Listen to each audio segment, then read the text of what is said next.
Good afternoon, everyone, and a very warm welcome from CoHaB IDC, the full form of which is Constructions of Home and Belonging, Indian Diaspora Center, University of Mumbai, and the Law Department, University of Mumbai. The two of us have jointly with Professor Klaus Tierstoffer's Law and Literature project from the University of Münster, which is also our partner university in Germany. We have organized this webcast, which is the inaugural address, the inaugural lecture of our Law, Literature and Diaspora lecture series. We are very happy to welcome our Vice Chancellor, Professor Pednekar, who has, in spite of a very busy schedule and an overlapping webcast or webinar, agreed to come and be with us for a little while.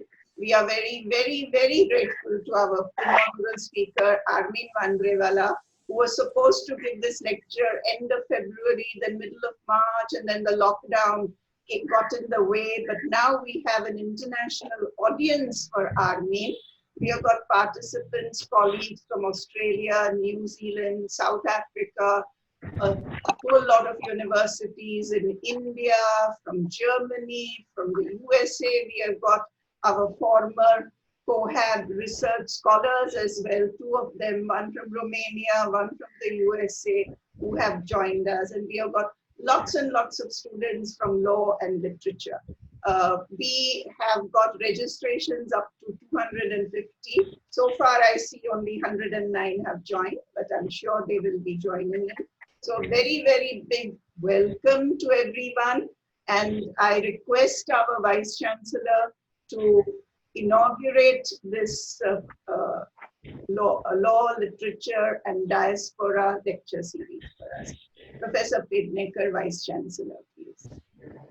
Thank you very much, and good afternoon to everyone.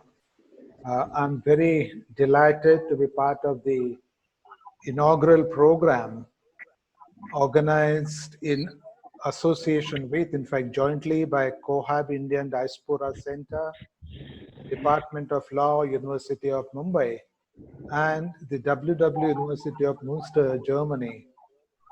And this is probably the first time that international webcast is organized, and the inaugural lecture on the law, literature, and diaspora.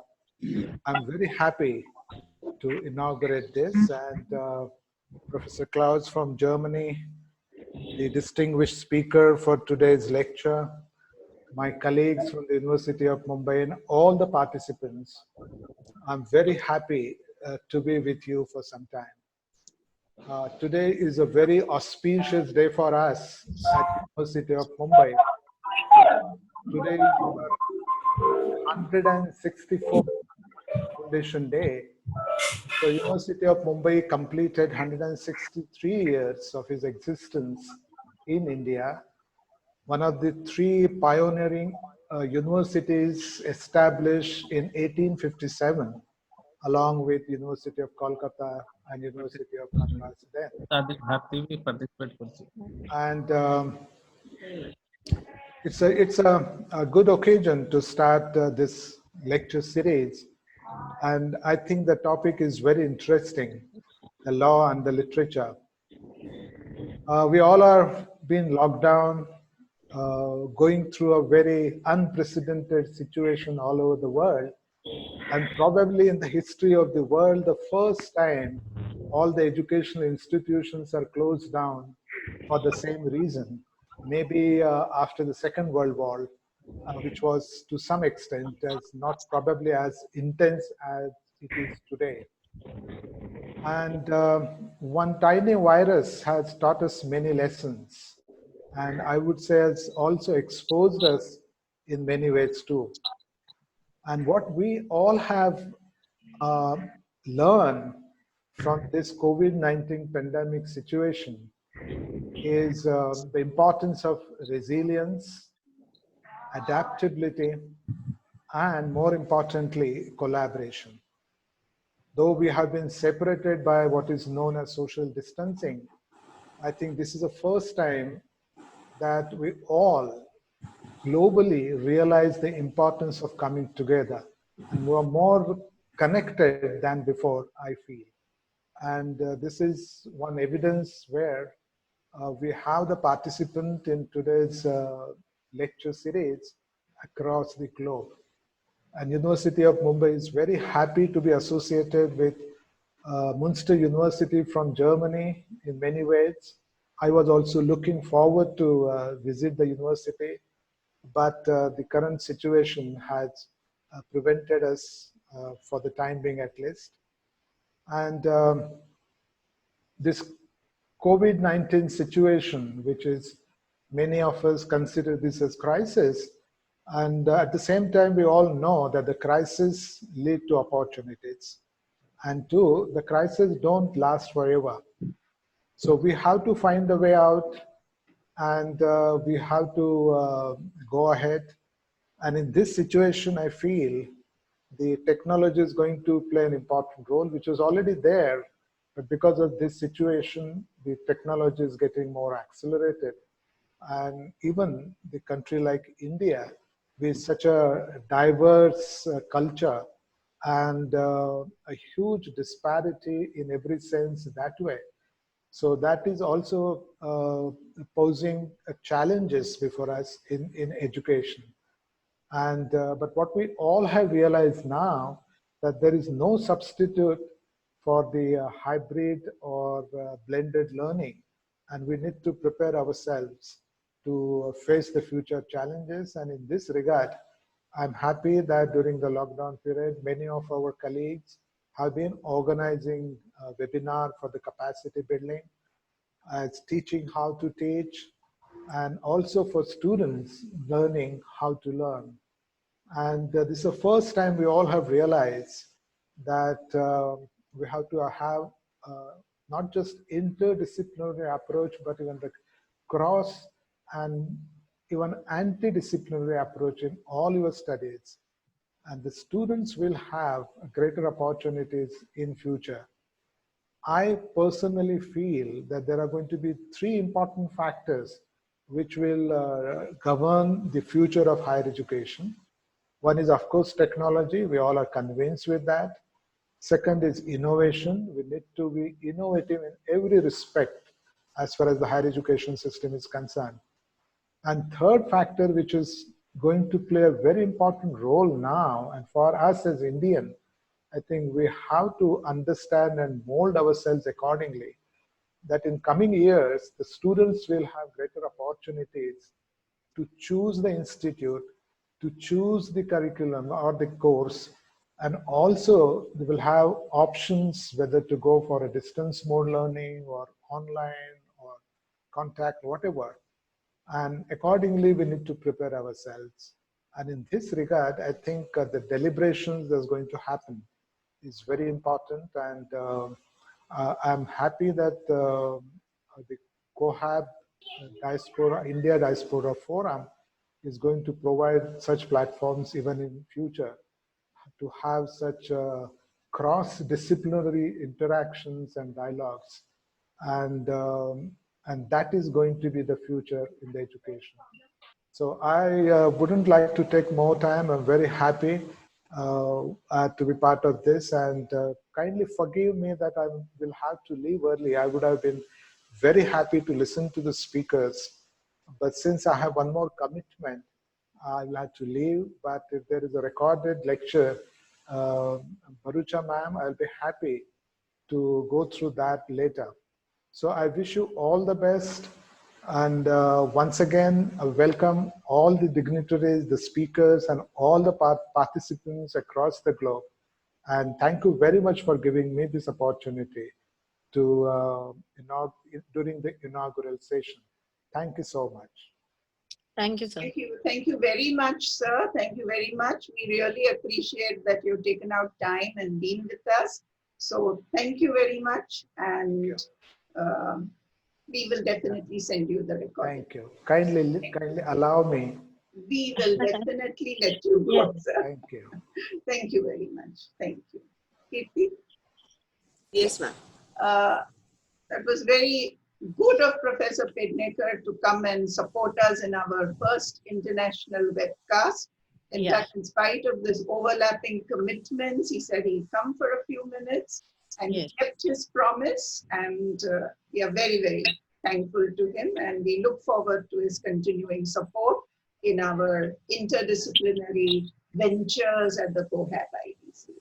I will now request Professor Klaus Stierstoffer, our partner university professor from Germany, Münster, to give us a short introduction to what is his university's law and literature project, to which he has kindly allowed us, the CoHaB IDC, access.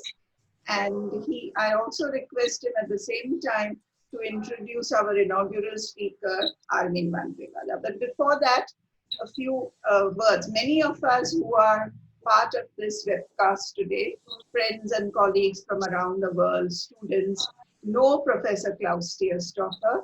But for those who don't, he is the chair of British Studies at the University of Münster in Germany.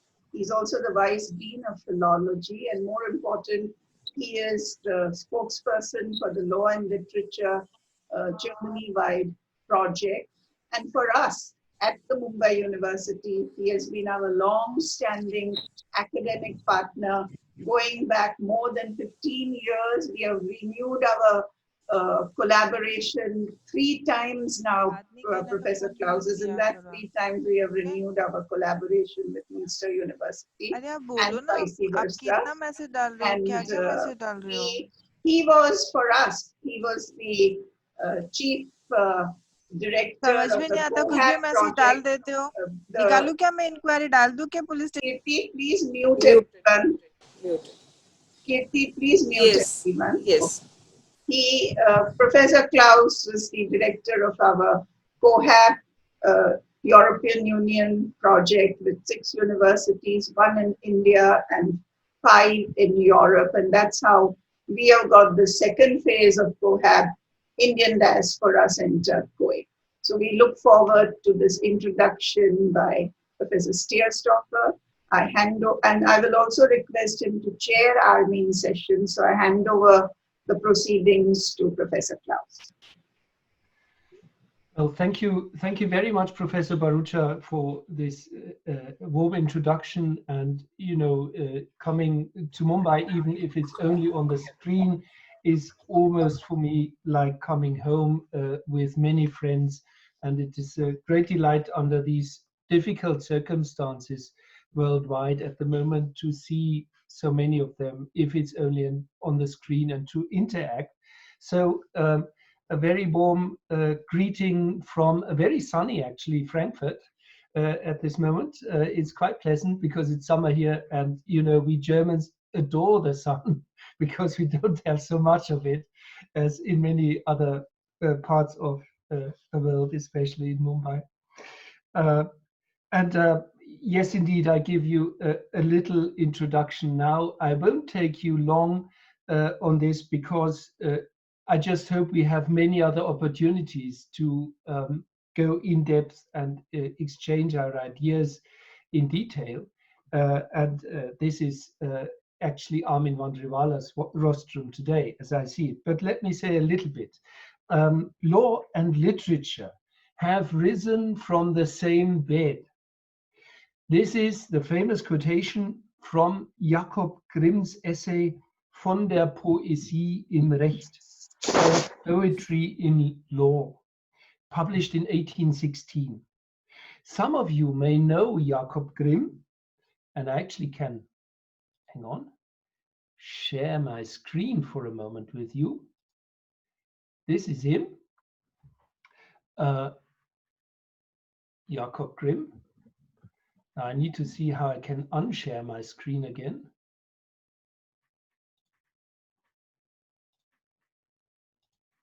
So I'm back. So this is Jakob Grimm, who lived from 1785 to 1863. And he's, some of you may know him as one of the Grimm brothers, Jakob and Wilhelm, who collected and edited old folk and fairy tales, now widely known as Grimm's fairy tales, The original title actually was Grimm's Children's and Household Tales. And they actually collected them in the area from which I now speak, in Hassia, around and north of Frankfurt.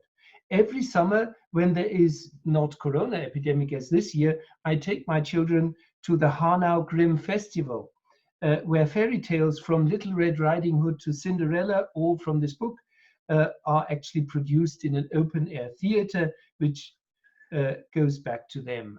And everyone who comes in summer to my area is warmly recommended to enjoy this spectacle. It's quite a show.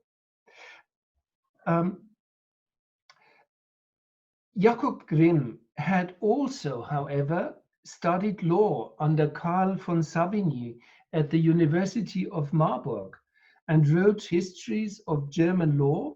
He was an influential linguist and philologist and has remained an important influence in German and perhaps to some extent global culture. I put him at the beginning here, not only because of the initially quoted phrase, but because he so nicely embodies in his life and work. As a law student and later professor of German, first in Göttingen, then in Berlin, the intimate interrelation between legal and literary interests in the 19th century. This close alliance between law and literature as textual practices is not at all restricted to Germany, however, not at all restricted to the Germany of the 19th century. Those who look further afield will quickly see it in British literature and culture, where the 19th century is full of authors with a legal background, including, of course, Dickens and Trollope. They will find it in the works of Shakespeare, who repeatedly engaged with central legal conundrums, notably in Measure for Measure and The Merchant of Venice. It has been foregrounded again in recent times in the American law and literature movement from the 1970s onwards, which tried to use literature to humanize, as they put it, the law, in opposition to the law and economics approach, where legal issues are primarily analyzed from an economic perspective. This impetus of the American movement has spread back to Europe, where a new consideration of the collaborative possibilities between the two disciplines of legal and literary studies tries to do justice to a specifically European context, but such research has started in other places as well, notably Australia, where the still festering legal conflict between the rights of the Aborigines and the settlers' laws has found fertile ground here. These recent developments are also the place where our law and literature project at the University of Münster, which I have initiated and which I direct, is situated. Last year, we were successful in our application for, after 10 years of preparation, one has to say, for a collaborative research center on this topic, which is the flagship format of the German Research Council. We are now funded with 10 million euros for 4 years to do basic research on law and literature, and we hope for an extension for further 8 years when we want to expand the project's horizon to other cultures and geographical contexts. Here is also the point where our long-standing and intense collaboration with the University of Mumbai, now formalized in the CoHaB Indian Diaspora Studies Center, comes in. We envision ever closer collaboration between our universities, but with other places worldwide, in India, in Australia, and so on.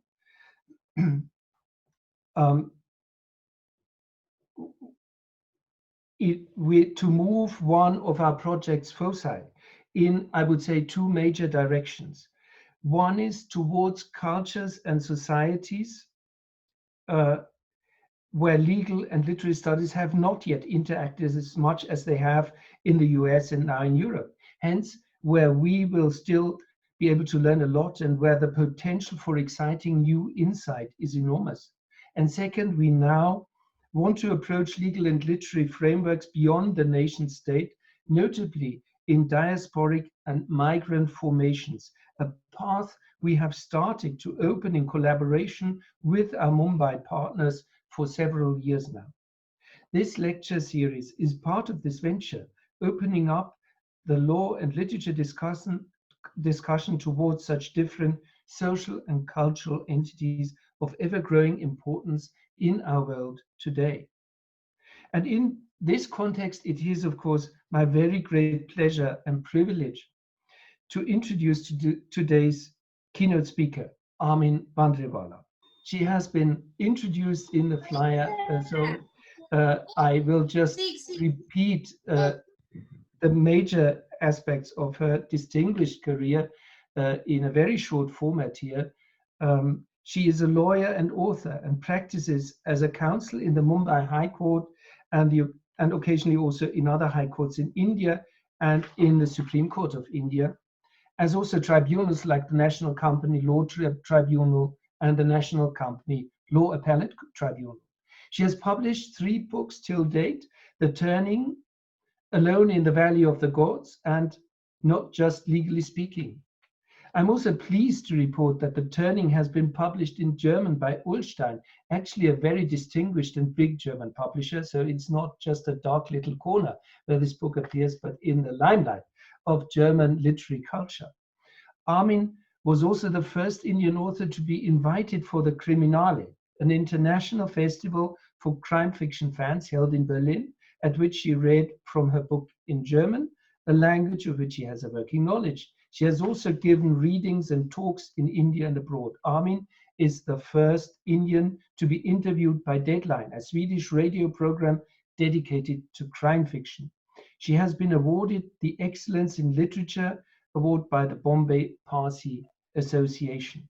And we now look greatly forward to her inaugural lecture to our series, Law and Literature at Loggerheads or in Harmony. Nobody could open a series like this better than you, Armin. And I really look forward and thank you at this place that you have been prepared and taken time out of your busy schedule to be here with us today. So we look forward to your lecture. A very warm welcome from me as well.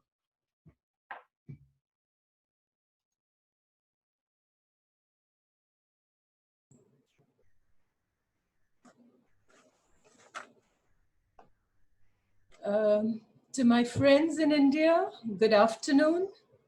And wherever in the world you're from, good morning, good night, whatever. Meine Freunde aus Deutschland, willkommen, guten Morgen. I must say at the outset, as we lawyers are very fond of saying, that I admire the courage of the organizers and I compliment them. Because to ask a question like this, law and literature at loggerheads or in harmony to a lawyer is a very, very dangerous prospect.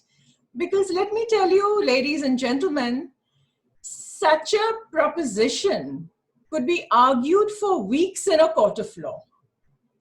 But don't worry, I will wrap this up in 30 minutes as I have promised Kirti and Dr. Varucha. So I shan't take more time. This is the first time I'm addressing an audience of this size by video conferencing, and the grievance is, you all can see me and some of us, I can't see any of you. So I want to know if I've put any of you to sleep, whereas you can sleep with impunity. Well, let's see how it goes. Well, as Professor Klaus has said, law and literature, quoting Jakob Grimm, that law and literature have arisen from the same bed. Well, let us also then remember that sometimes things make for strange bedfellows, and bedfellows also end up in quarrels, which they may harmonize later. Coming to the entire movement of law and literature, perhaps the first to envision the movement were John Wigmore and Benjamin Cardozo, who acknowledged the novelists and poets as being the principal teachers of law in the first half of the 20th century. Be that as it may, most scholars, however, credit James Boyd White as the founder of this movement sometime in 1973. And among his many publications, perhaps his most well-known publication is The Legal Imagination. White stressed that the law was intertwined with literature and other sciences. Agreeing with him on that, I would venture to state that it also intertwines with philosophy to a great extent and to a degree also with history. Now, this movement has burgeoned dramatically, as Professor Stierstofer stated, across the globe. And from the movement of law and literature initially emerged two sub-movements, law in literature and law as literature. And now we have a third sub-movement, literature and law.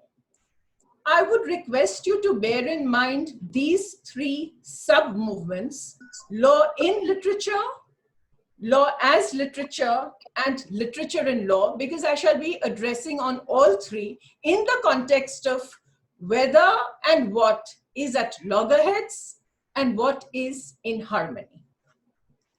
Now, the use of literary quotations or references in court decisions or legal pleadings has led to considerable integration of the study of literature into the law curriculum, and perhaps my professor friends present here would know better than I about this. Law in literature focuses on how trials, for instance, are described in literature, and examples being several, probably the most famous ones being, as again Professor Stierstofer has already stated, Charles Dickens, Shakespeare, Trollope, to name just a few. Now, the law as literature movement aims to improve the legal understanding by using the techniques of literary critics to examine a legal text. So here what happens is that the precision the critics bring to bear while criticizing a literary piece of work is also brought to bear to examine a legal text. It is a development and an improvement of Cardozo's original movement. And to quote a senior United States judge, Richard Posner, opinions and briefs are like stories. They have a narrative structure. A literary sensibility may enable judges to write better judgments, opinions, and lawyers to present their cases more effectively. And that, I suppose, is true. But again, I will elaborate on that a little later. But there can be no quarrel or argument with the fact that, yes, a good knowledge of language definitely enhances your performance as either a lawyer or a judge. Now, friends, to understand law and literature intertwined, we need to understand law and literature separately. So let's go to definitions. We start with the dictionary one. The new shorter Oxford English Dictionary defines literature as that kind of written composition valued on account of its qualities of form or emotional effect. Also defined as literature are books and other written works, especially those considered to have creative or artistic merit or lasting value. But for this, I would prefer to go to the writers and let's see what they have to say. Ezra Pound: great literature is simply language charged with meaning to the utmost possible degree. Something I totally empathize with as a writer.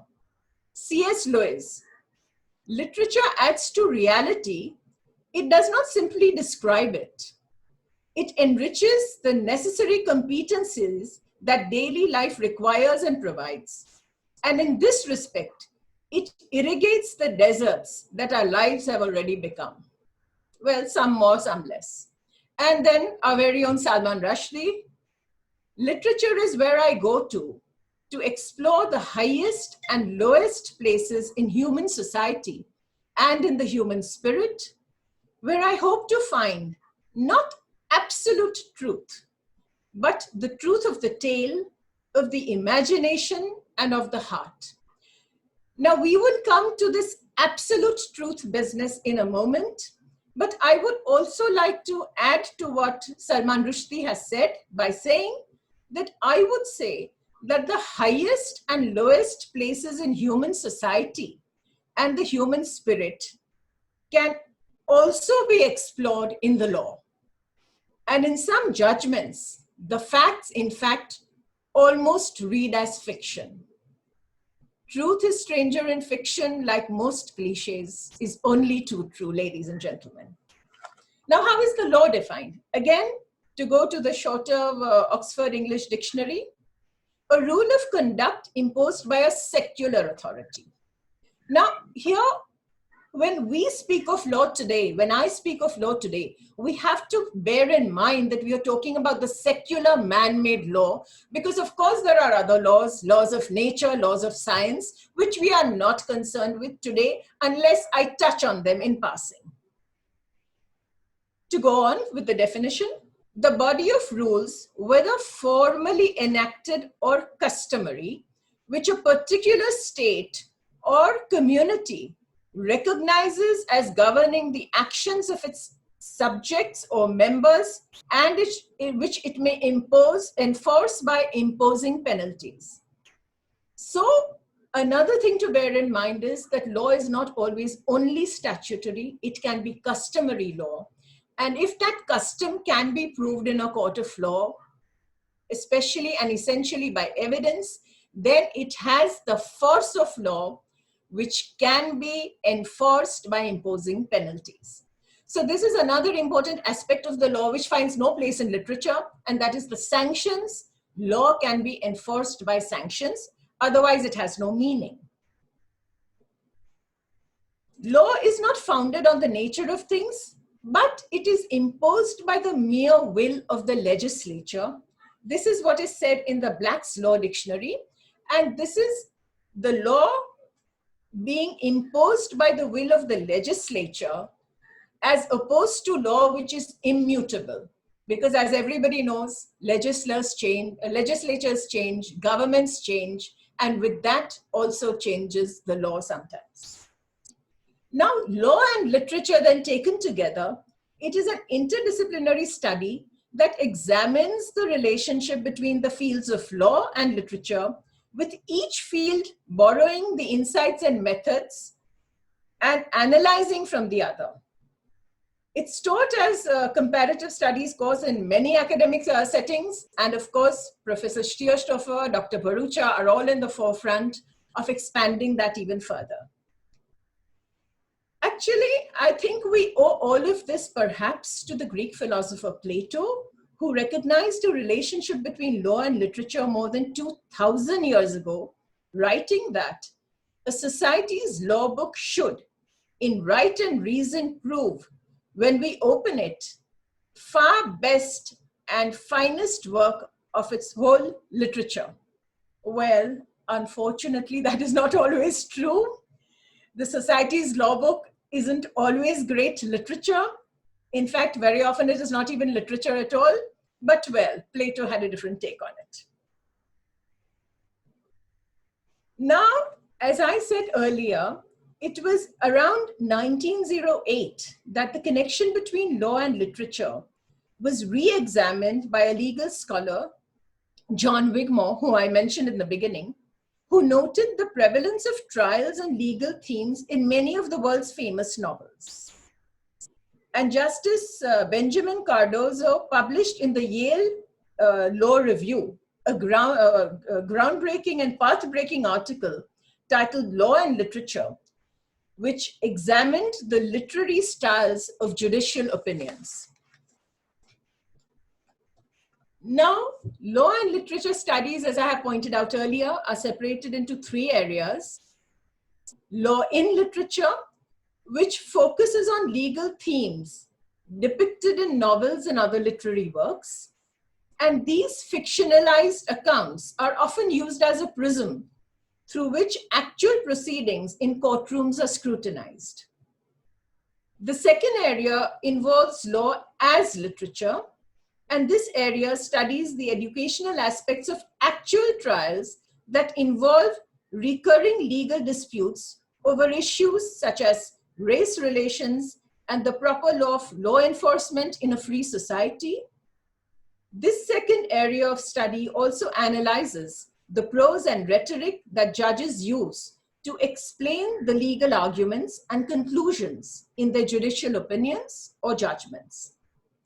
And the third area focuses on law and literature.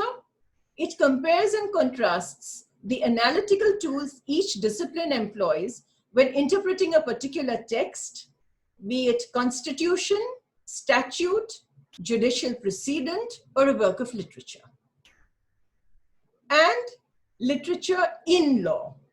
Now, ladies and gentlemen, trust me, many judges have quoted from literary works in their judgments. Many lawyers have also used quotations in their arguments.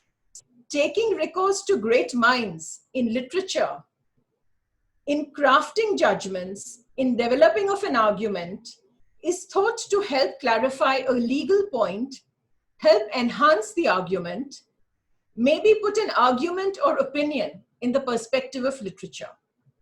Legal theses, legal arguments, legal articles are often peppered with literary quotations. And as an aside, I may say that rarely have I read an obituary about a legal luminary that does not have at least one literary quotation. As to judges who have made felicitous use of literature in their judgments, well, I would not like to name any, because then I would be doing a disservice to many, and this topic would require a lecture in itself. I don't have the time for that today. But I will just say this, that many writers have also themselves been lawyers or have taken initial training in law and have been wise enough not to practice, wiser than I. Some of them, Sir Walter Scott, Dostoevsky, Tolstoy, Kafka, our own Bankim Chandra Chattopadhyay, Puna Deshpande, the great Marathi satirist. Ladies and gentlemen, he trained as a lawyer, but he never practiced for a single day. And I have come across a very interesting writer, Mani Shankar Mukherjee, who apparently wrote under the pseudonym of Shankar, and who centered his novel around his real-life experiences as a clerk to barrister Noel Barwell. The novel apparently brings together true stories and reported judgments into a fictional space and experiences at the Calcutta High Court. Now, the question, the subject of today's talk: where would law and literature be at loggerheads? And where would they be in harmony? Where would they, arising from the same bed, end up either throwing one out of the other or staying in the same bed in harmony? It would be the goal of each. The loggerheads part, that is the differences, where would they be at difference? And I would say it would be in the goal of each. The goal of literature is not necessarily the goal of law. Law, to my mind, demands greater clarity, more precision than does literature. Literature can allow for more mystery, more imagination, more complexity of meaning than can the law. A piece of literary work, poetry, can be open to several interpretations without losing its efficacy, its value, its greatness.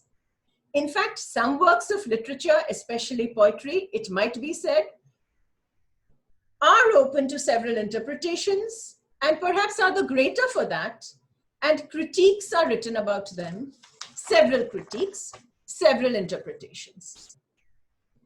Law, on the contrary, demands clarity, demands definitiveness, and is all the better for singularity of interpretation. The way I would put it, singularity of interpretation is a phrase, well, I have coined, because according to me, precision of interpretation is something very, very important in law, and you'll know why in a second. Now, judgments, opinions of the court, and legal statutes, legislation need to be precise and definitive. Judgments and legislation which are open to several interpretations make for bad judgments, bad law, not good, again, in my respectful opinion, as we say in court. Of course, there is a whole subject, a topic of law on this, which is in fact an examination paper also, interpretation of statutes, interpretation of law. It's a whole subject in itself, and hours of argument go into interpretations. The litigant, however, is not served by such statute, such judgments. The litigant is not happy when his two, well, highly paid or well paid or less paid lawyers argue for days and days and days on deciphering whether and means or means and, or both mean nothing. So the litigant is benefited when judgments and statutes are clear and unambiguous and do not lead and do not give scope for too much interpretation. And here to just touch on a personal note, I was always a writer also while I was reading law, and I started my law practice under a very brilliant and very exacting taskmaster. And he assigned me to do a response to a matrimonial case. And I drafted the written statement, as we call it, and nervously showed it to him for his approval. He took up his red pen and went through half of it. And at the end of it, he looks at me sardonically and asks, "Young lady," I was young then, have you drafted a legal document, a written statement, or are you writing a novel?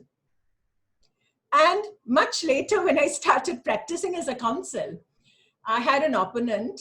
He was a little senior to me, not too much. Very seniors, people don't take pot shots at juniors. And he tried telling the judge that we have to be very careful when Ms. Wandrewala opposes us because she has such a flair for fiction. And after the laughter in the court died down, I responded with very tongue-in-cheek, "Unlike my learned friend, Mr. So-and-so, I leave the fiction outside the court," to which, of course, there was greater laughter. And let me again say as an aside that we generally refer to our opponents as learned friends. And it's only when we want to be sarcastic that we call them very learned friends. Now,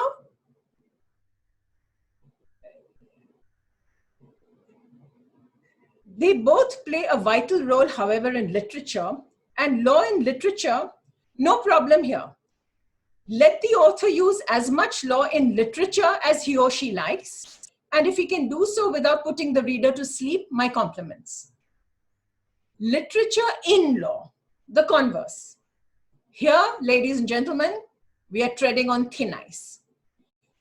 Too much literature in law can obfuscate the legal issue, and too many literary flourishes can render the legal propositions confusing, open to too many interpretations. As I said, that's a bad thing. Lacking in clarity, difficult to understand. And law as literature, here again the same caution to be used as in literature and law. The law should be clear, unambiguous, and easily accessible to the lay litigant, to the lay citizen, as a matter of fact, who may or may not be literary by nature or temperament or even training. But just because Mr. X, who is the litigant, and who may otherwise be a model citizen, just because he's not read Shakespeare, is never going to read Shakespeare, may not understand Shakespeare, does not mean that the law of the land should be inaccessible or unintelligible to him. The first purpose of the law, I would say, is to be the law. It should not, in my opinion, try to be literature. Now, having said that, I would temporize. If the two can combine, fantastic, but it is not imperative that they should. A judgment can read like a piece of literature, and trust me, many do. But that alone is not the hallmark of a good or even a great judgment. That is just the icing on the cake, as it were. But many prefer plain cake. They don't always like icing. So too many literary flourishes can ruin the clarity of a judgment and make it difficult to determine the ratio decidendi thereof. And what is ratio decidendi for my non-lawyer friends? It is a Latin phrase meaning the reason or the rationale for the decision.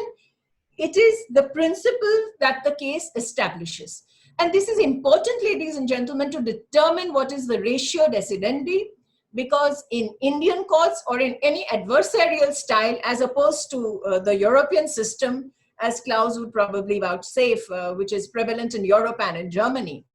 In the adversarial system, when we cite judgments of the same high court, the ratio has a binding effect. So if somebody cites a Bombay High Court judgment prior in point of time of a collateral bench to the present judge, he has to follow it. And of course, where the Supreme Court is concerned, Article 141 mandates that every pronouncement of the Supreme Court is a binding precedent until is overruled, largely by the Supreme Court itself. And that has also happened. We'll come to that.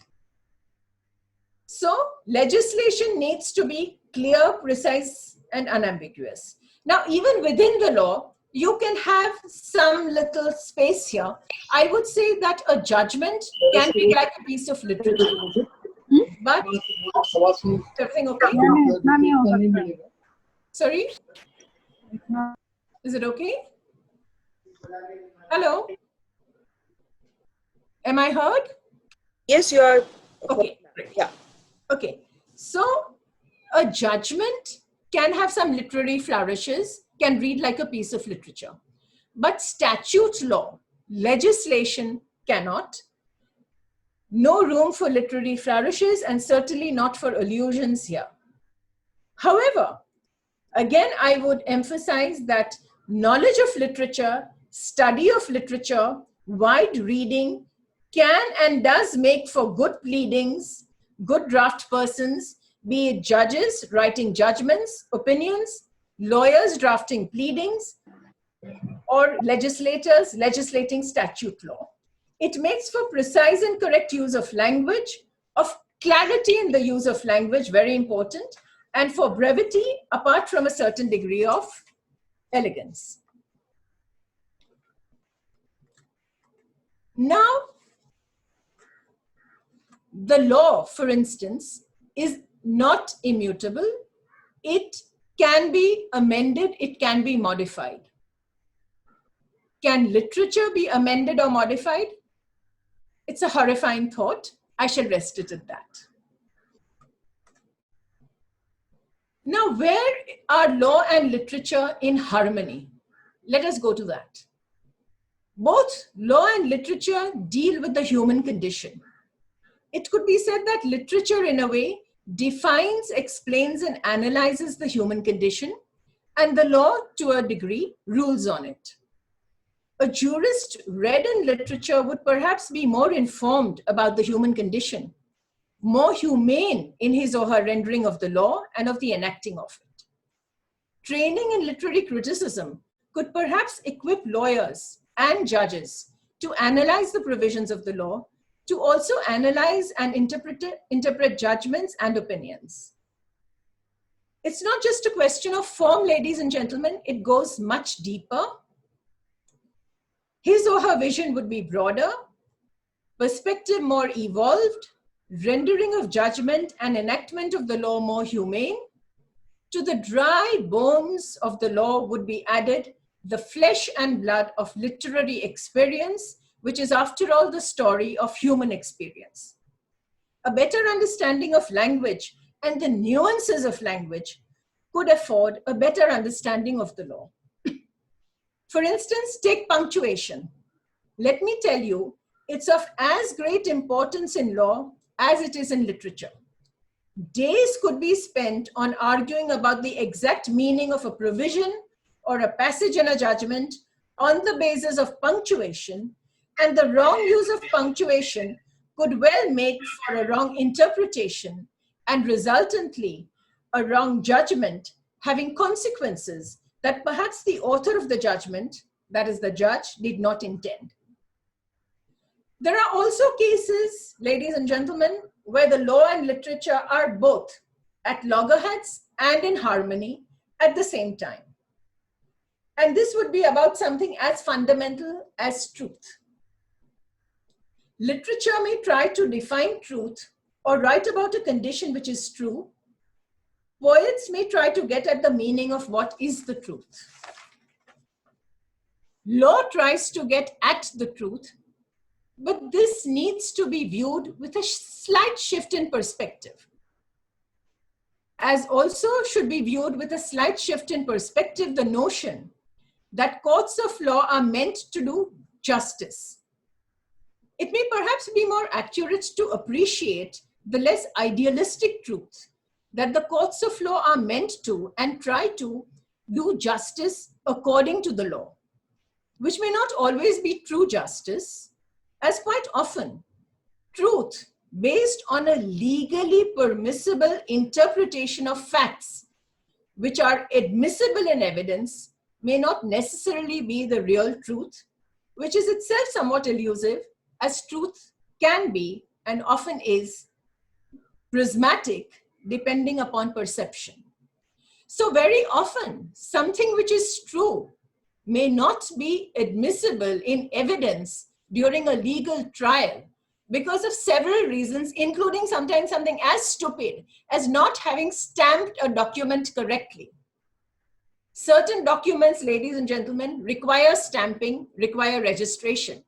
And the sad truth is, according to the law, if a document is not properly stamped or registered, that is inadmissible in law. So if you're trying to base your case that you own a house because you have an agreement in your favor, if the agreement is not stamped, it may not be admissible in evidence. So it's like saying, I am, but I'm not. My house is mine, but it is not. That is one of the biggest dangers of law and one of the biggest problems with it, which is not to be found in literature. Now, I would like to quote here Can Darwala. Well, I'm a lawyer writer. I also write poetry, but I don't publish that. He was a poet policeman, and an unlikely combination, but it has worked fantastically well in Keki's case, as Professor Bharucha will vouchsafe. And he's put it rather well in his short story, Going, from his collection of gems, A House in Ranikhet. And I quote, I know that language can only describe an approximation to reality. I often tell my class that language can never tell the whole truth, always presuming that there is a degree of wholeness about truth. The judiciary thinks so, though, and I don't grudge them their smugness and their certitudes. Now, let me tell you straight away, I have quoted this in my third book, which Klaus talked about, Not Just Legally Speaking, which is a compilation of my columns. And in my foreword, I have quoted Keki. And I have also said this, which I would like to quote. Pardon me, I have a sip of water. I quote now from my writing. Let me qualify that.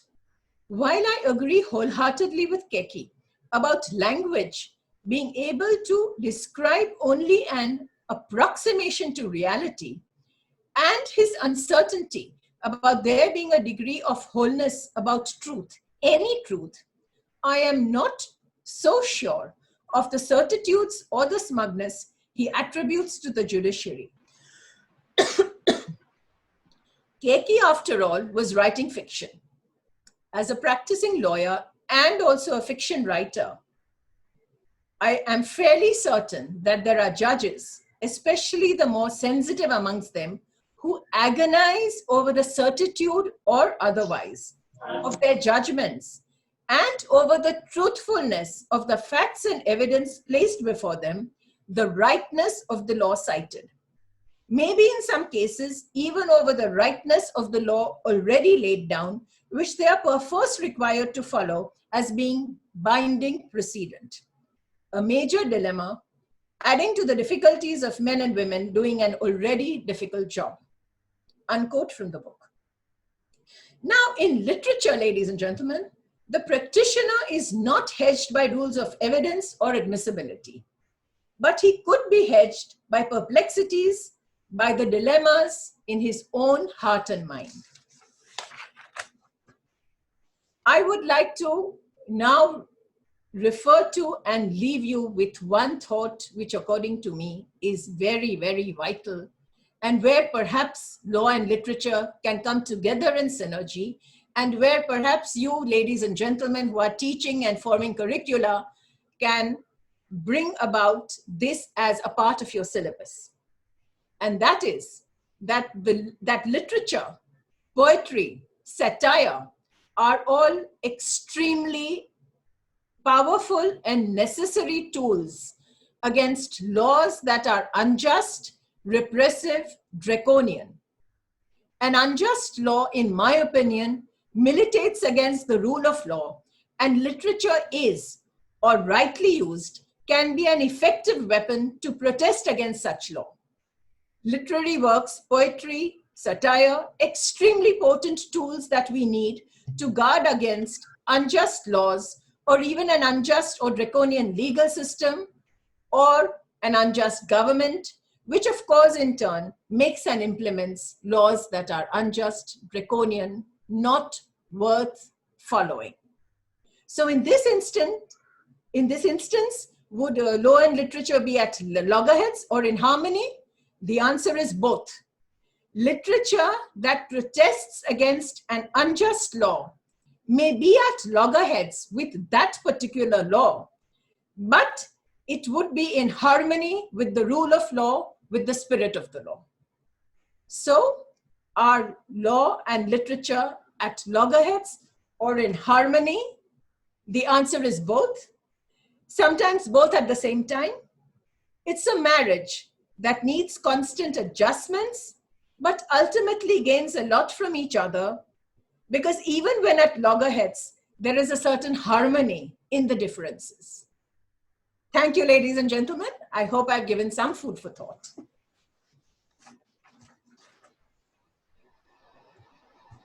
Klaus. Thank you very much, Armin, for this pithy in terms of length and really voluminous in terms of content presentation of key issues in the discussion and the connection between law and literature. This was a wonderful opening to what I hope can be a long and continuing discussion here in India, but you know, across continents really. And I like your very comprehensive approach to the problems we are facing and to the issues we so productively can discuss together. So I'm sure there will be many people who want to give feedback. I won't keep you here. Again, thank you very much for doing this for us. And please, the floor is open for questions. Thank you. Thank you, Klaus. Armin, there are 40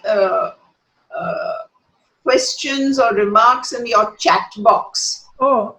So if you open that, Kirti, where are you? Kirti? Yeah. So you may look at some of them are merely remarks. If you wish to refer to them, please do it. Otherwise, you select the questions, if there are any questions. Some of them are mainly superb session, etc., etc.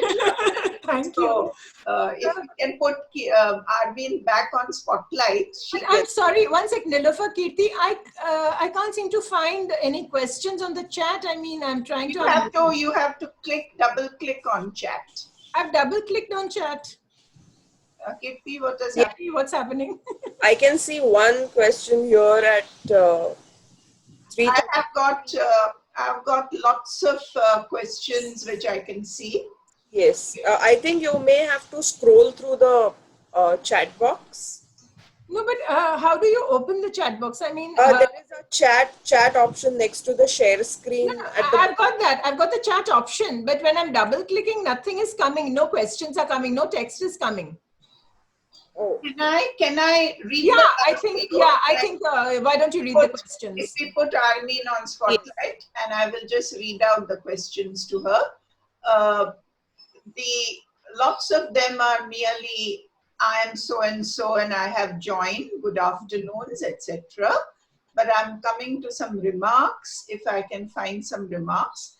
There is from Ambreen Kharbe, who says, Armin ma'am, can you please highlight literary works which focus on law or set in the background of law? But I think Armin has done that. So Armin has already done that. There is an interesting comment from Dr. Yamini Shah, Yamini Dund as she used to be when she was our research associate. Klaus must have met her. Maybe Armin has also met her. Maybe Armin would like to comment on that. She says Justice D.Y. Chandrachud's judgments in recent times are like literature. So maybe a comment. Yes. Now, this is the thing, because I'm sorry, I will have to take a pass on that because it involves a question of ethics. Justice Chandrachud is a sitting Supreme Court judge, and I am a practicing lawyer. It would not be right on my part to make any comments about, I'm extremely sorry, but I have to be a little careful about all this. Yes. But let me tell you, there are a lot of judges. There are a lot of judges, both who are no more with us today and many of us who are with us today, where the judgments do read like literature. Not only that, but where they even quote extensively from literature. And not only in India, but there are cases in Australia, in the US, in Germany, in Europe. And I believe now importing literature into law has become a major movement even in Europe. So I'm sorry, I cannot comment upon any sitting judge or even a non-sitting judge if he's alive, because they do arbitrations and I appear there. So you'll excuse me, I'm sorry. That's fine. And there is a point from Apurva Thakur, which Armin has already taken note of, that too many flourishes, literary flourishes, make the reading of a judgment difficult. Yes, it can. So, it can. Yes. So I would say this, that the trick here is to strike a balance. And since he's dead now, I can mention him. Justice Vivian Bose was one of the better writers of judgments, a wonderful writer. And he's been lauded also by the present sitting judges of the Supreme Court. So some of them, so as I said, you have to strike a balance. Otherwise, you cannot go into a literary flourish, because everybody does not enjoy reading literature or poetry. Right. From Manoj Kumar Hirema, just a comment which you have already made a reference to in the case of Yamini. He says that even Justice Krishna Iyer's judgments read very well. So I think you don't want to refer to that.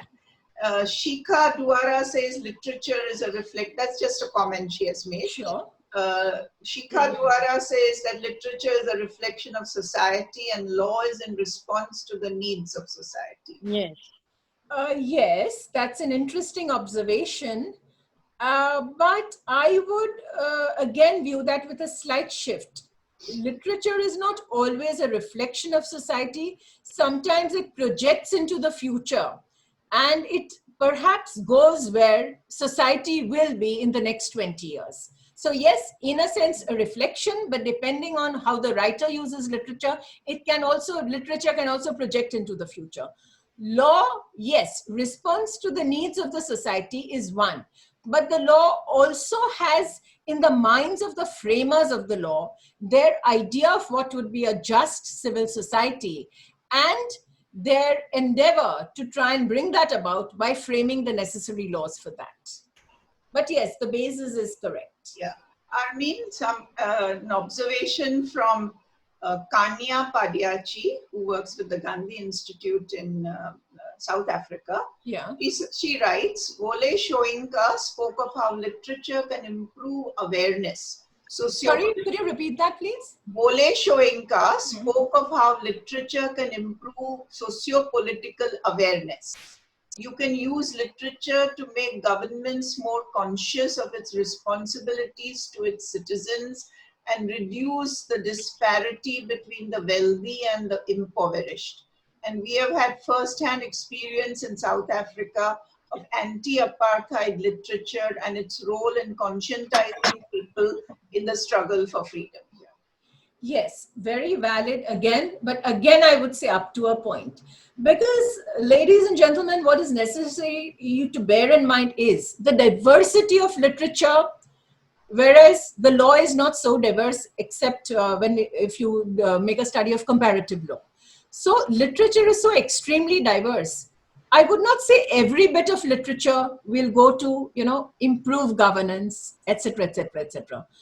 The right kind of literature, again, what is the right kind of literature? One doesn't know. But yes, a general reading humanizes, as again, following from what Klaus said, it does humanize the law. It does humanize the lawmaker.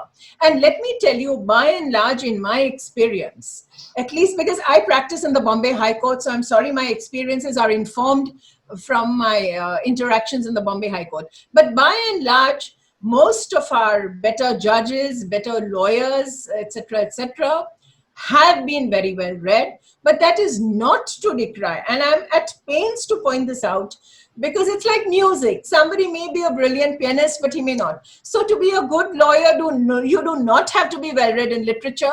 But I will say this, perhaps at the cost of having my head snuck off by some lawyer, that a good lawyer, if he has a good experience in literature, good reading, that can elevate him to a great lawyer. Thank you, Armin. Not at all. Remark from Melanie Wattenberger, appreciating your talk.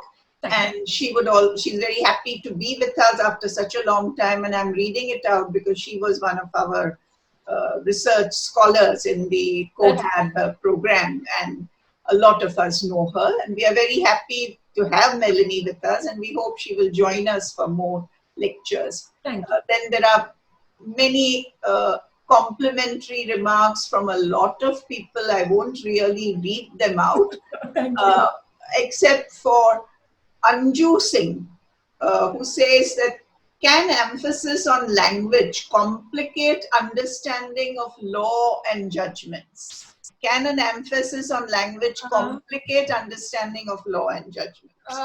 My answer to that would be no, for the simple reason that to make law and judgments, language is the basic tool. Okay, language is the basic tool you use to enact laws and to write judgments. So I would not say it complicates. On the contrary, it does the opposite of complicates. It simplifies. Because according to me, good language simplifies. And simplicity is the hallmark of great literature, not the other way around. Just as simplicity in dress is the hallmark of great fashion. There you go. Okay, thanks, Armin. There is an interesting comment from Janet Wilson, who's joining us from New Zealand, but actually teaches at the Northampton University. Yeah, we met her. Yeah. You met her. I met her just now on the screen. Oh, just now. Oh, you met her on screen. Yeah. So she's also expressing her appreciation of a good, comprehensive introductory lecture. But there is an interesting remark from Fakhrul Alam from Bangladesh. Yes, I met him. Yeah, you have met him. Who is currently the Pro-Vice Chancellor of a university there, but used to be the head of the English department at Dhaka University. Okay. He writes, excellent and comprehensive presentation, but he's making 2 points. Writing and legal discourse share a close link with rhetoric.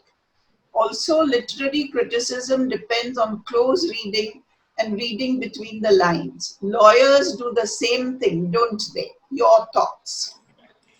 Yes, Yes, yes, lawyers do. And that is the point where I think I had said earlier that it should not be the case. Lawyers do read between the lines. But Professor Alam, I would say that lawyers should not be reading between the lines and judges should not be reading between the lines. The law should be so precise and clear. Whereas in literature, it is an add-on. It is a good thing to read between the lines. But in the law, when you start reading between the lines, that's when sometimes your personal predispositions, your personal prejudices come into play.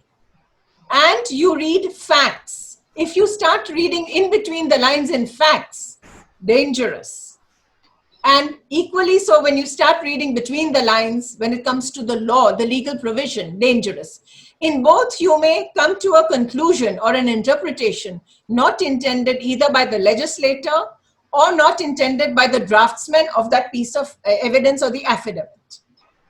I hope I've answered that. I think you have. I think you have. We have another point made by Melanie Wattenberger, which is not just you were great, Armin. She's making a point saying, I wonder if there is a danger of living justices becoming cultural heroes and being raised to a level of public regard more similar to a literary hero than a living upholder of law. I'm thinking of Ruth Bader Ginsburg in the US, but perhaps some figures elsewhere too. What do you think about the public building a fiction-like persona for their Supreme Court personalities? Hats off to the lady, yes. Hats off to the lady, yes. Go ahead. And this is what I meant when I said that you do not need to have literary flourishes in your judgment to make for a great judgment. And conversely, just because a judgment may have literary flourishes, it does not make for a great judgment. I know of some excellent judges who have not bothered to write very long judges, simple short orders. But those, see, they may not make landmark judgments, but they do a tremendous service to the poor, harried litigant who needs quick justice, effective justice, implementable justice. So yes, there is a very great danger of a judge getting drunk on his own words sometimes. There is a danger, definitely. And that is a danger. As a writer, one has to even be careful while settling a legal pleading. I have to be careful, and I'm very, very particular. No literary flourishes when you're settling a legal pleading. Keep that for your work of fiction. So yes, that is a danger. And a great judge would guard against that, yes. There is a interesting information which I don't think you need to respond to if you want to, of course. Let's hear. Advait Gokhale is talking about how literature sometimes brings reform to law.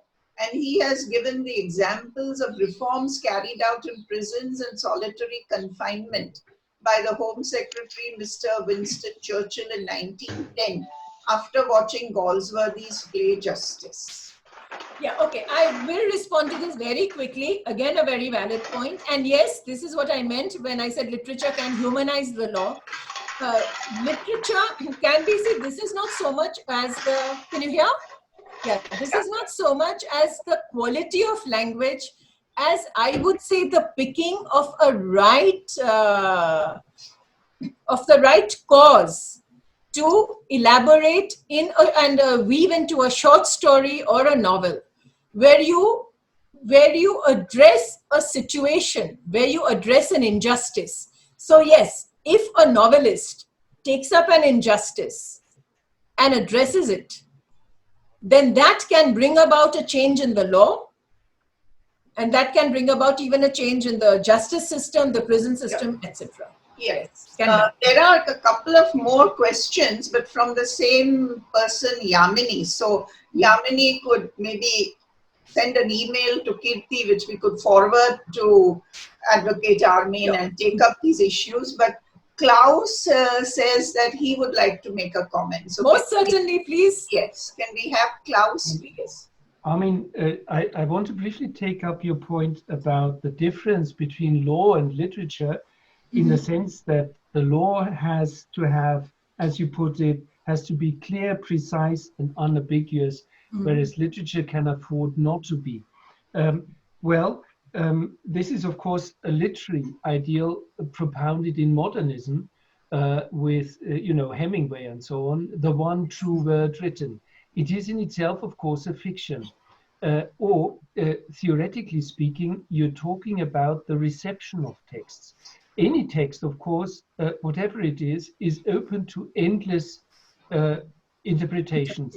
You know, in a country with free speech, anyone can say Shakespeare's Hamlet is really about the future of urban planning.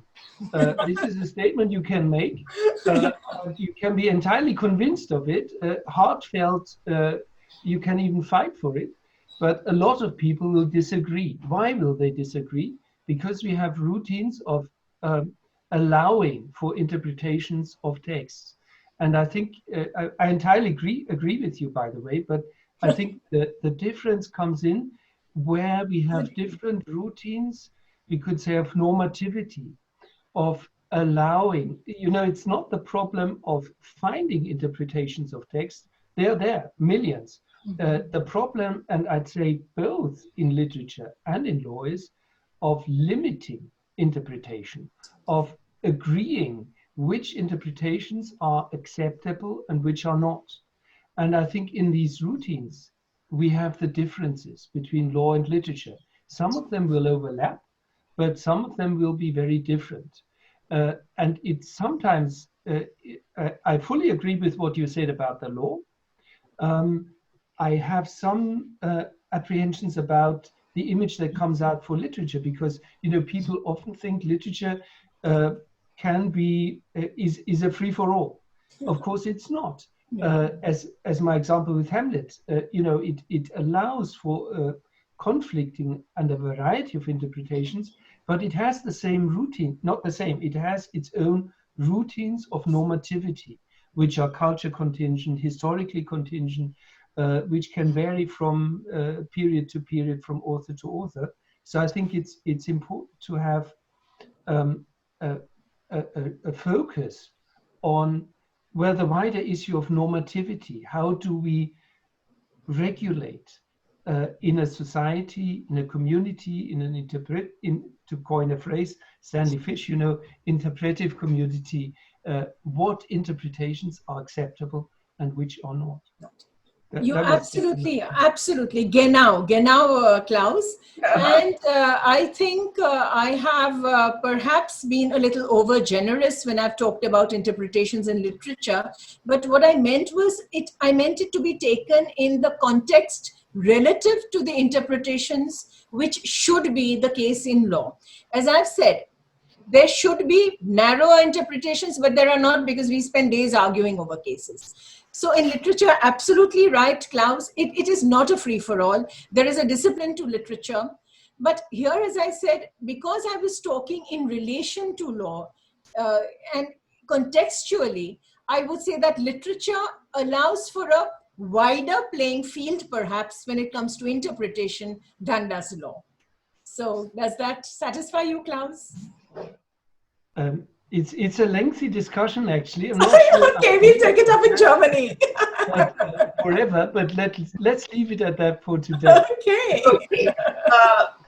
We have a couple of interesting questions, and I know that we have given more than 10 minutes, but we don't have the valedictory speaker, our Pro-Vice Chancellor. Is he in, Kirti?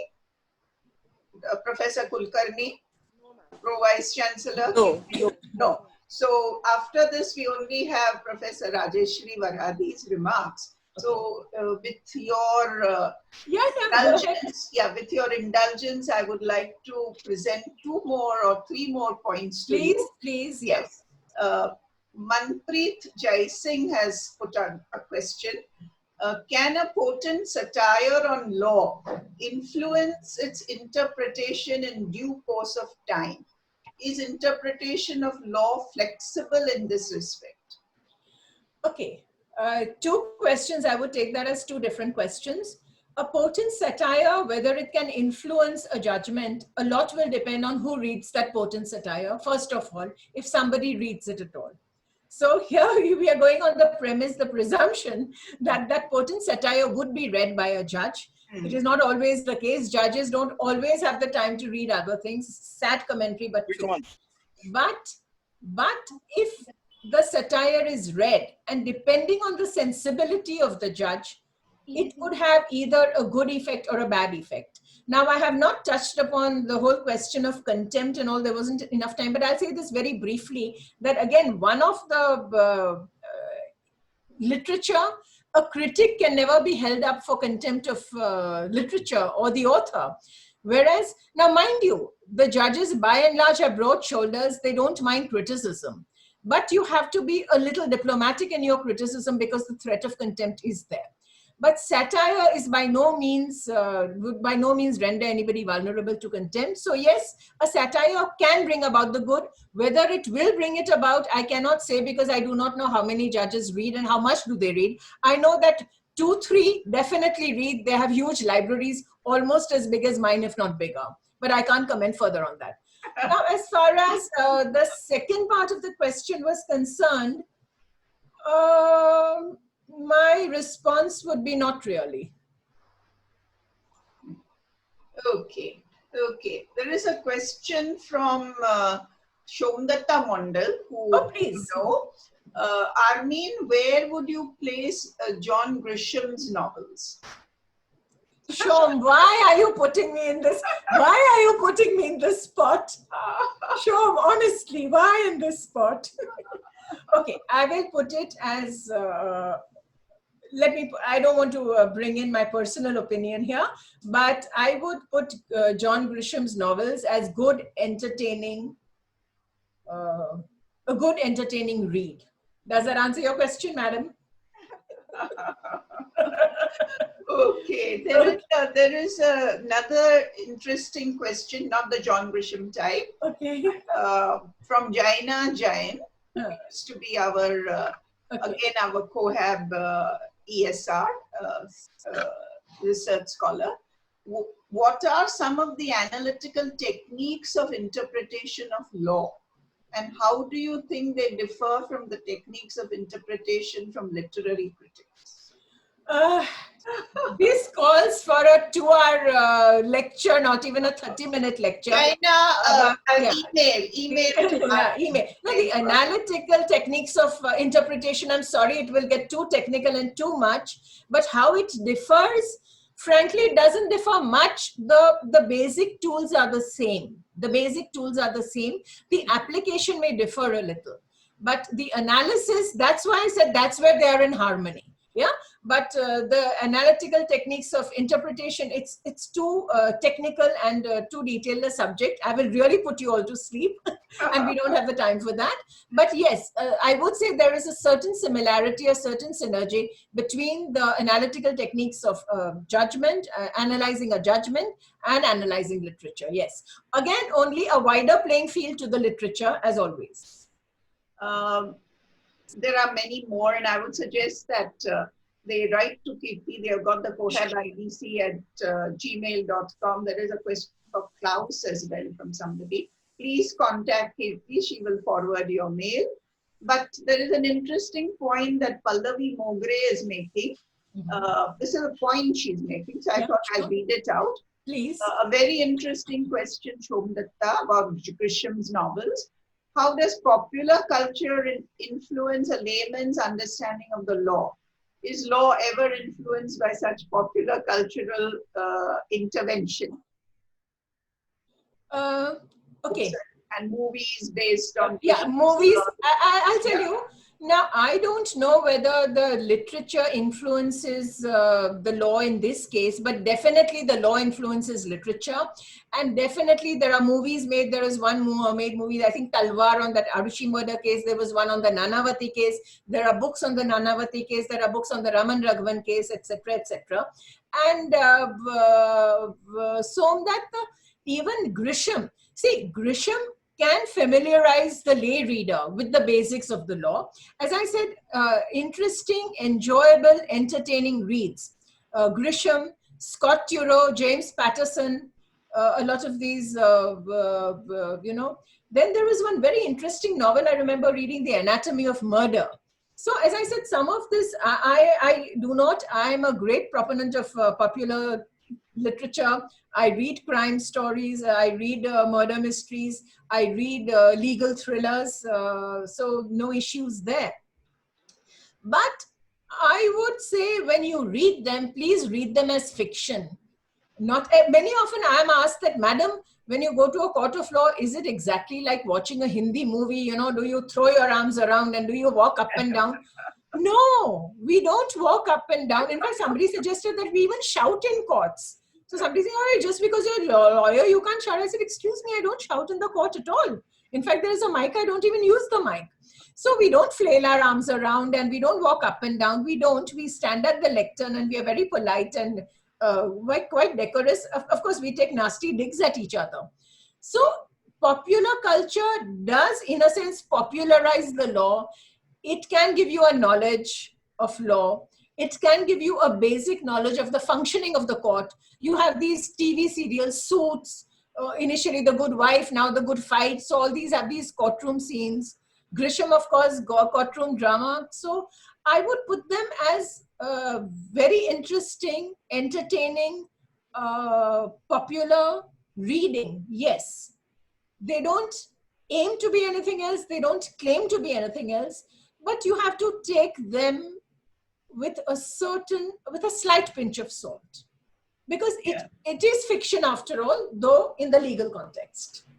Can I ask Kirti how much time we have got? Because, is Dr. Mangai given us a limit? Are we going to overshoot? No, we won't. We have until 5 o'clock. We have till 5 o'clock. Okay. Just one last question, and this is absolutely the last question. So if you have any more questions, please send it as an email to Kirti. Okay. This is from absolutely the last, Neha Ram Rakhyani, who says, how do you make sure that one does not lie in the court of justice when the very piece of literature used to make sure of their truth is based on the presumption that a person is a theist? I don't know. I think the first part here is a little more clear than the answer is you cannot be sure. You cannot be sure that person lies. Now, the evidence comes in two ways. One is on affidavit, which is the written evidence, which is, let me tell you very frankly, because the whole world knows this, 99% of the time that is drafted by a lawyer, of course, on the basis of instructions given by the client. And that is sworn and it's affirmed before a notary public or affirmed in court before a court officer. So that is on oath. So you're presumed to have told the truth. When you're giving evidence in court, of course, you give the oath. You really do it, you know. I solemnly swear that, you know, truth, the whole truth, nothing but the truth. So help me God or help me the devil, whatever. Having said that, cross-examination is a very potent tool to get the truth out. And very often, a person who is lying cannot sustain a skilled cross-examination by a good lawyer. So one has to be careful. In fact, when I am instructing a client, you know, I do it through an advocate, of course, because I am similar to barrister. My advice, and only advice I give, I don't believe in tutoring a client. Many people try to tutor a client when he goes into the box. My advice is just tell the truth. And if you don't understand a question, request for a clarification. And if you cannot answer, say you cannot answer or you don't know, but never, never, never, never lie. So now that is our advice. We don't know how many people listen, how many people follow that. But it's difficult to, if somebody is a skilled liar, then well, he may get away with it. But the system is so designed, the cross-examination is designed for that very purpose, is to catch out a lie. Thank you, Armin. And excellent lecture. We all enjoyed it. There are so many comments with so many accolades around, and I'm sure our person who's going to give the vote of thanks is going to be flooded with what should he say, what should he not say. But before we move on to Professor Rajeshri Varhadi's comments, does Professor Klaus have anything more to say, or shall we move on to Professor Rajeshri's comments? Happy to move on. Thank you, Nilüfer. Happy to move on. Okay. So, Thank you, Klaus. so please, we are very, very happy to have the collaboration of Dr. Rajeshri Varhadi, and we hope that in the series that we have started on law and literature and diaspora, next speaker, as I have very bravely introduced today, Feroz Nauroji from Kenya, who was also a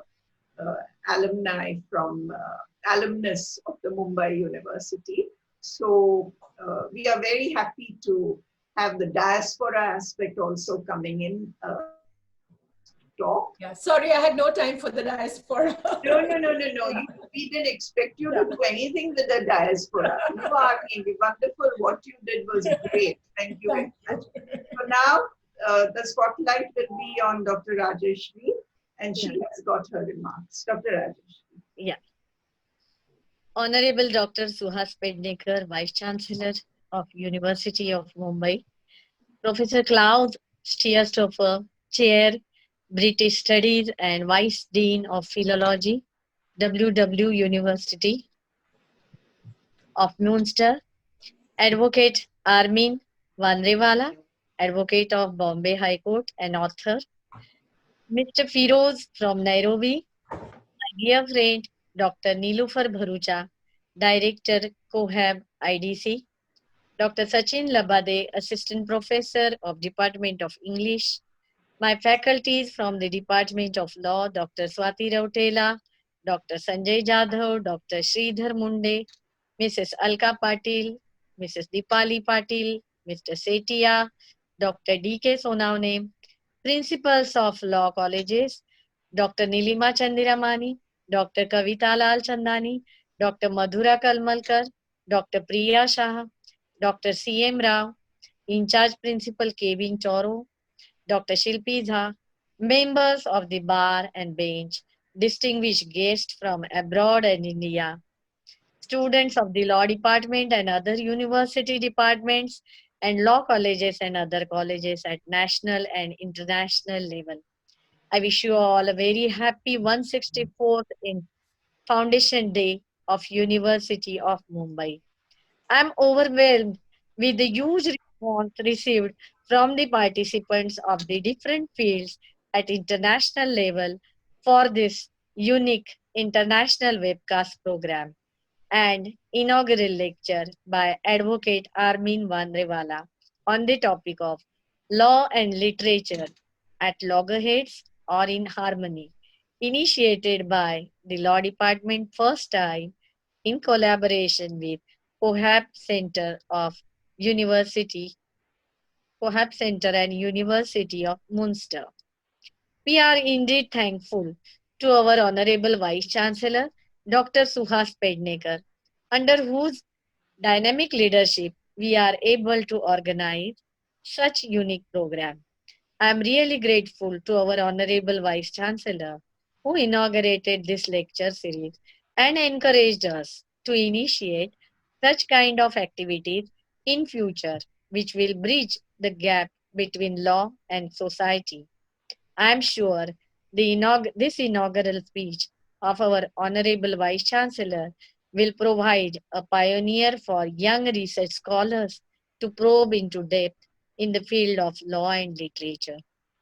I take the pride opportunity to express my humble gratitude to our Honorable Pro Vice Chancellor, Dr. Ravindra Kulkarni sir, who has been our guiding source to promote research activities and always provide us vibrant energy to go ahead with academic activities.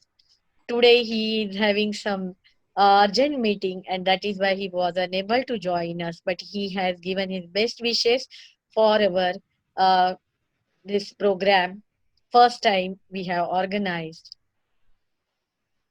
I also express my heartfelt feelings to revered personality of Dr. Nilufar Bharucha for giving us an opportunity to become their academic partner to initiate such kind of academic ventures.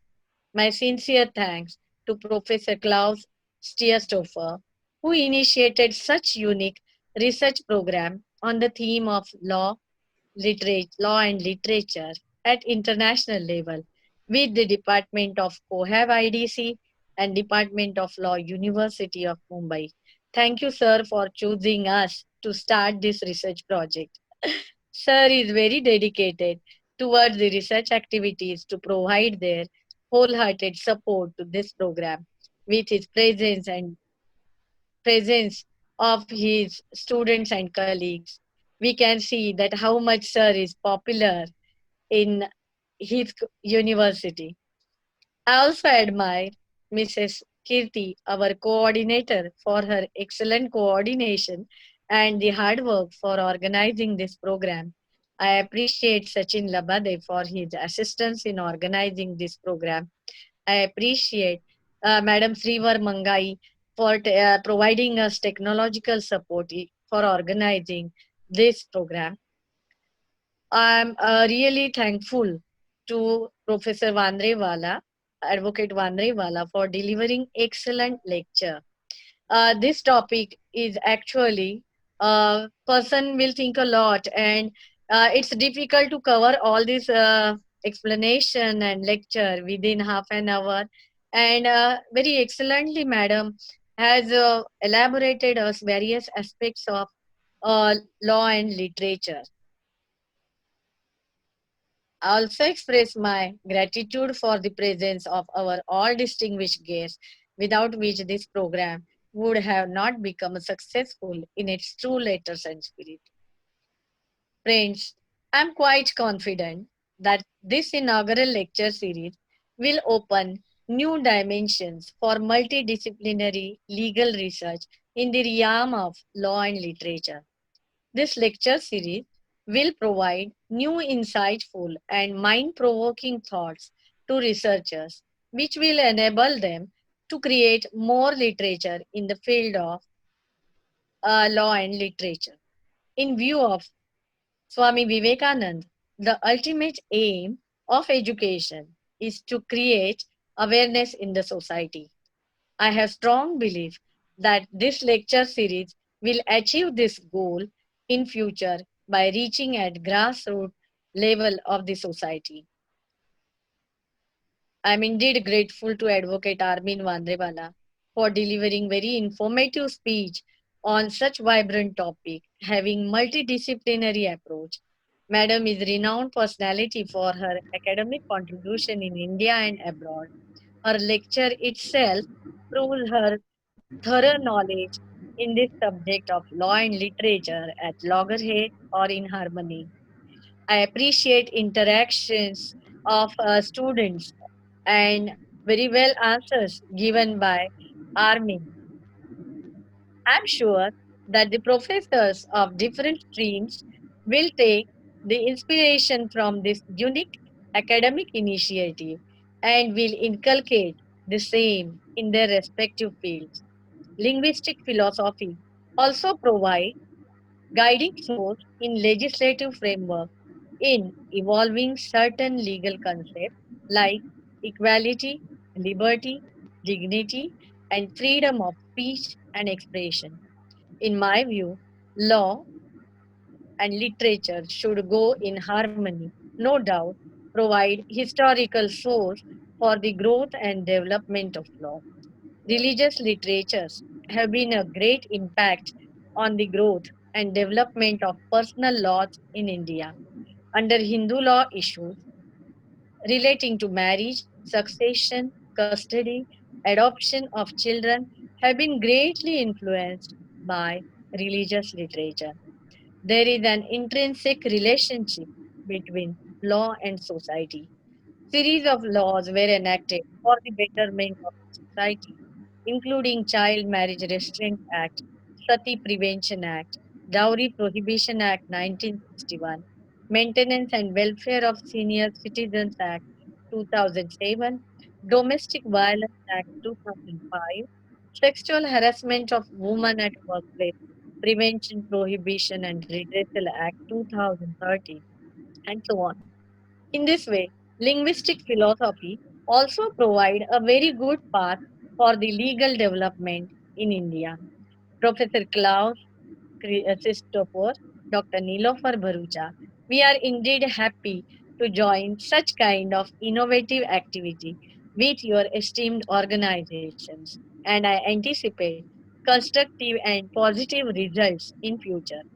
With this, I conclude my valedictory remarks and congratulate my academic partner for making this program grand and successful.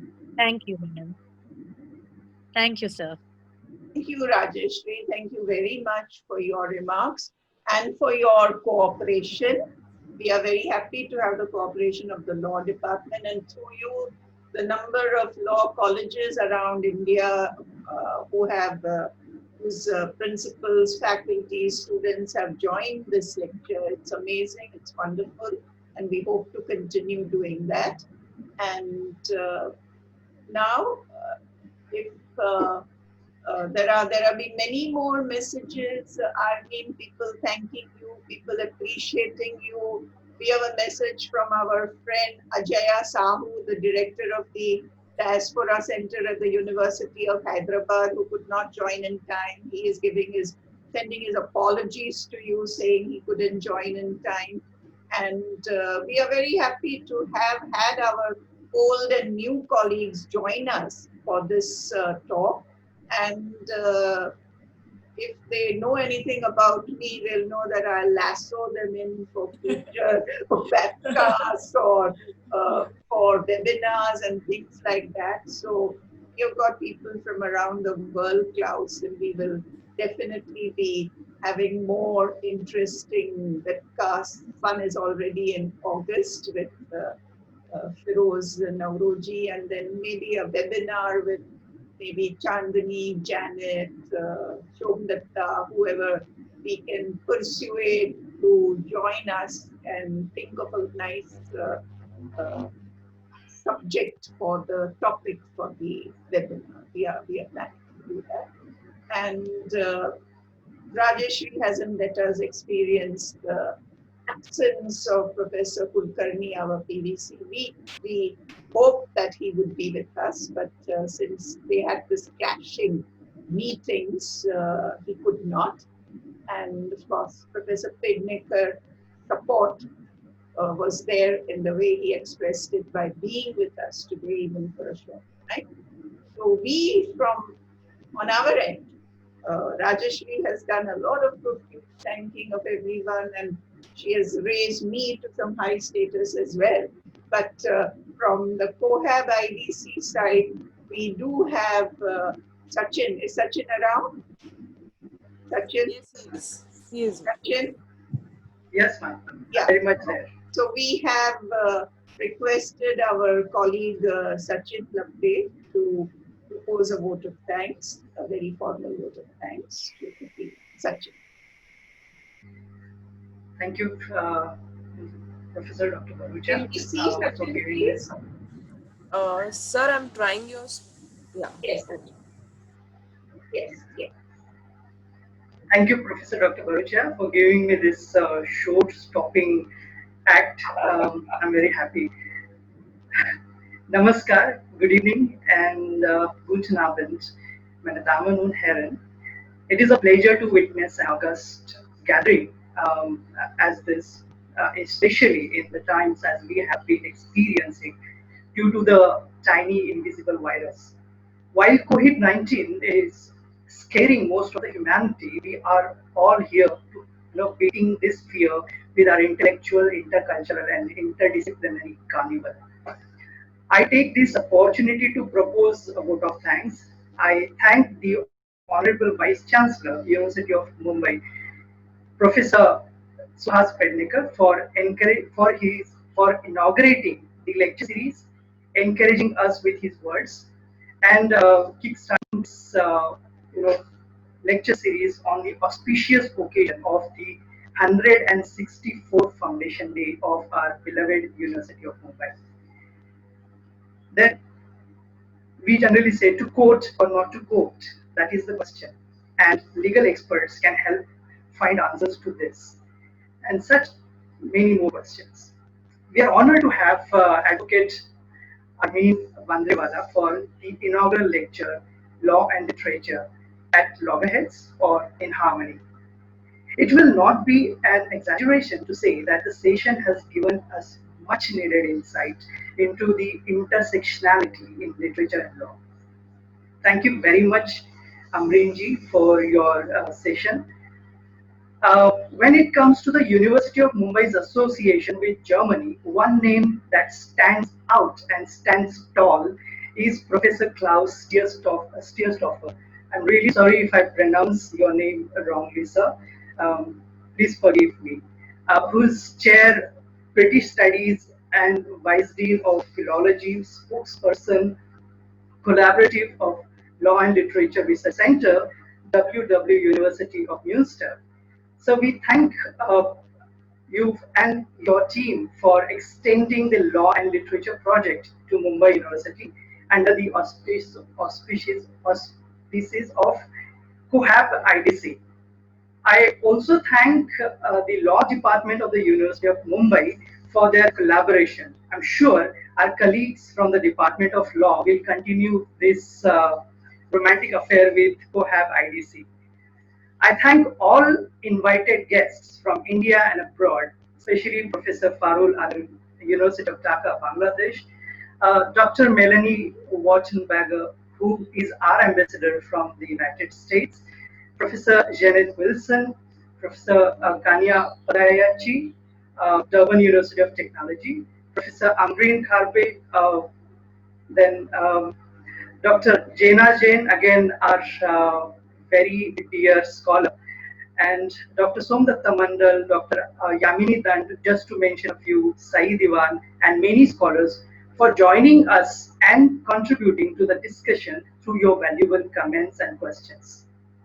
We acknowledge and thank Dr. Shivar Mangai, the IC Director, UCC, for organizing the Zoom link immediately upon the request. Also, our thanks are due to Professor Varadi, Head Department of Law, for taking this initiative to create a participant form and sharing it with everyone. Also for her remarks, which were quite enlightening. Thank you, Professor Varadi. And last but not least, we thank all our participants from different colleges, universities, from all around India and the world. In the hindsight, I'd like to thank Professor Dr. Niloufar Bharucha for allowing me to be associated with this amazing lecture series. Thank you once and all.